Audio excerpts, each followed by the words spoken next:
कहाँ कमी रहेगी एक माँ के भाग्य में, पर एक संस्कार जो टीचर देती है उसकी तो जीत हो ही गई।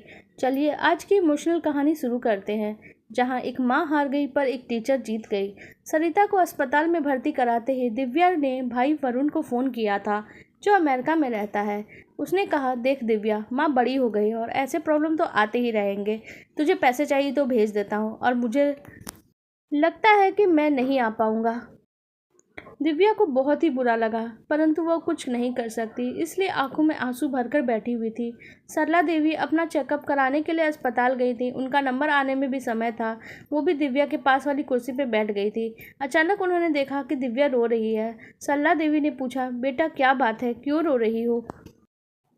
पहले तो उसने कुछ नहीं कहा, परंतु सरला देवी के बार बार पूछने पर उसने रोते हुए कहा, माँ बीमार है और डॉक्टरों ने कहा है हालत नाजुक है।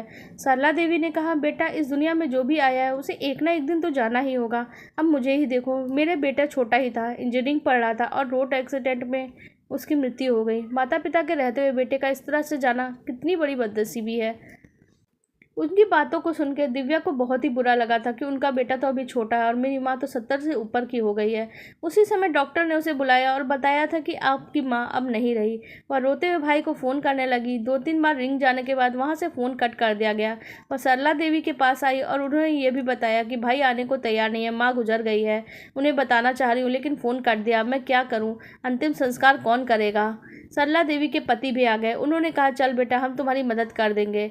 अभी वो इसी समस्या पे चर्चा कर रहे थे कि 2-3 नौजवान आ गए। उन्होंने उनसे कहा कि आप लोगों को फिक्र करने की ज़रूरत नहीं है, हम सब कुछ देख लेंगे। दिव्या ने देखा, देखते ही देखते बहुत सारे लोग आ गए। दिव्या को समझ में नहीं आ रहा था ये सब क्या हो रहा है और ये सारे लोग कौन हैं। अब सब मेरी मदद क्यों कर रहे हैं? अभी वो सोच ही रही थी कि उनमें से एक नौजवान दिव्या के पास आके उससे उसके घर का पता पूछता है। जैसे ही दिव्या ने घर का पता दिया, वो युवक सरिता के पार्थिव शरीर को लेकर उनके घर ले आए और दिव्या ने देखा वहाँ कुछ लोग पहले से मौजूद हैं। उन्होंने घर के सामने शमियाना लगवाया था, खाने पीने की व्यवस्था भी कर दिया था। दिव्या तो रोना ही भूलकर इस अद्भुत चमत्कार को आश्चर्यचकित होकर देख रही थी। घर पहुंचने के बाद सरिता के पार्थिव शरीर को एक ऊंची जगह पर रख दिया गया। दिव्या भी उन लोगों से कुछ पूछने के लिए आगे बढ़ ही रही थी कि उसके सामने एक वृद्ध पुरुष खड़े हुए दिखाई दिए। उन्हें देख के ऐसा लग रहा था इनको कहीं देखा है। दिमाग पर जोर लगाया तो याद आया, ये तो हमारे गणित के सर पुरुषोत्तम सर हैं।